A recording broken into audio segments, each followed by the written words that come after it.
Alright, that's all together. Now, I'm going to take and secure my neon tube. Got some smaller zip ties here. Just gotta take and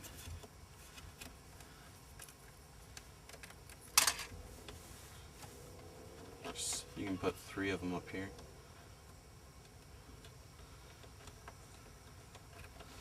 If you feel that it is necessary for this tiny tube. That fits right up in there.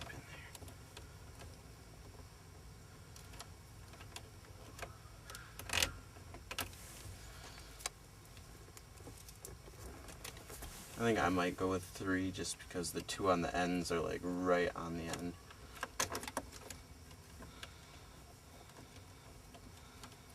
And it's not that much fun taking your whole dash apart and taking your radio out just to re-secure your neon tube. That should be good. I don't need a 3rd one. Alright, now radio's ready to go in. So all these wires and harnesses and little ballasts. This thing changes it from 12 volts DC to 1,000 volts.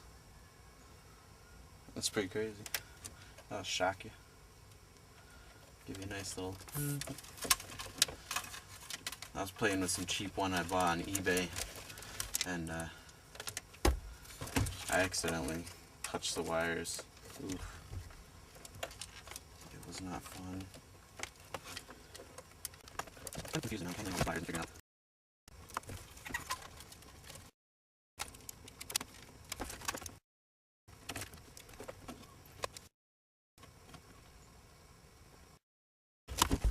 My radio is almost done. I just gotta screw it back in.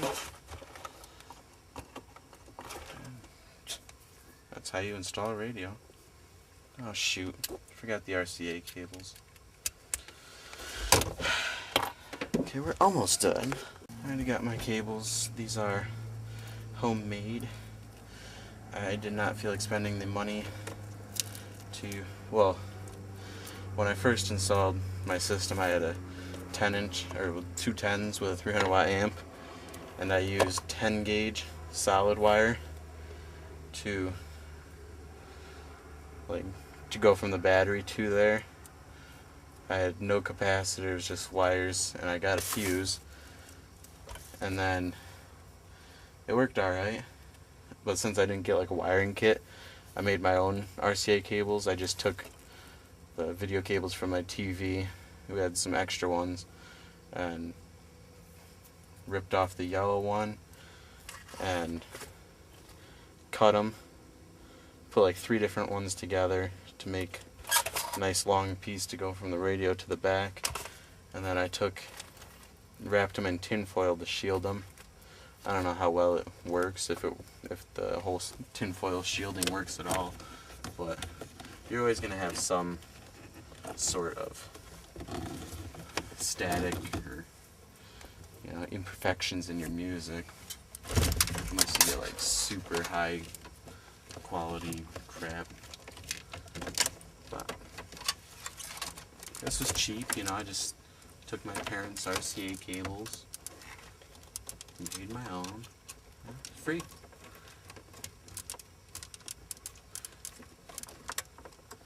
And I also need to grab a cable for my auxiliary input.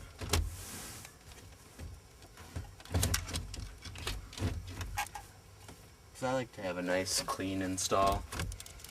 So what I'm going to do, and what I had done, the auxiliary thing, the plug's on the front, it's not on the back, so it doesn't matter if I screw it in or not, but I plug it in, run it around down behind all this stuff, so that way it's hidden, then it comes up in the cup holder. And I also have an iPod charger that comes up through the cup holder, so it's just kind of a clean looking install. You know, both wires come out of the cup holder and the iPod can just chill in the cup holder. Of course you can't put drinks in it, but, well, you can, but there's wires in there. So let me go grab that real quick. Here it is. It's just double-ended auxiliary audio cable. Like, it came off of a set of old speakers that I got for free, so I don't care. It's a little screwed up, but it works. So I'm gonna run it underneath there.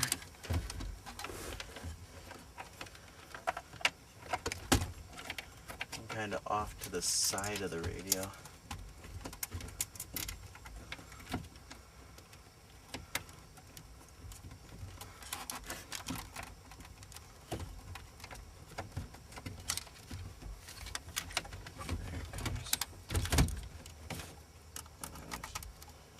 Plug it in.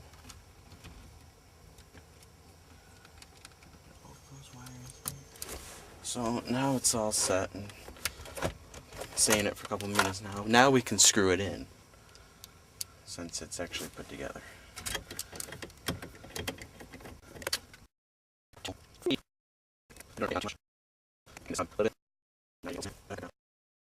There you go. Radio's in, and I'll show you what that looks like. About to say it didn't even work. There it is. It just kind of gives it a cool looking effect. Attracts lots of bugs too.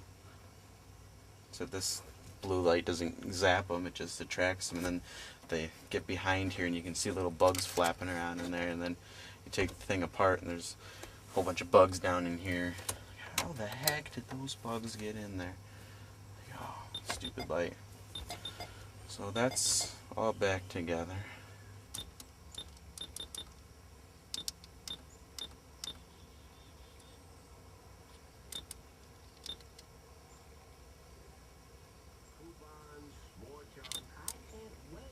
Go through and set my presets now.